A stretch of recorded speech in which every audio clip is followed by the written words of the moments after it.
আপনার উপর আল্লাহর অভিশাপের এটাই প্রমাণ, আল্লাহর উপর আপনার উপর আল্লাহর দয়া না থাকার এটাই প্রমাণ। আপনি আল্লাহর রহমত থেকে বঞ্চিত, আল্লাহর দরবার থেকে বিতাড়িত, আল্লাহর করুণা দৃষ্টি থেকে বঞ্চিত। আপনি আল্লাহর রহমত দয়া থেকে মাহরুম।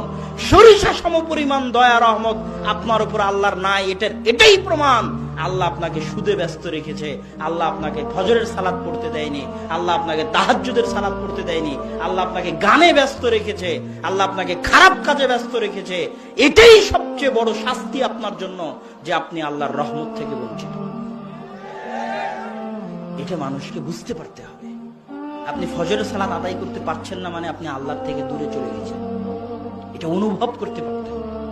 আপনি গান বাজনায় ব্যস্ত আছেন, খারাপ কাজে ব্যস্ত আছেন, হারাম উপার্জনে ব্যস্ত আছেন, মানে আপনি আল্লাহর রহমত থেকে বঞ্চিত হয়ে গেছেন, আল্লাহর দয়া করুণা দৃষ্টি থেকে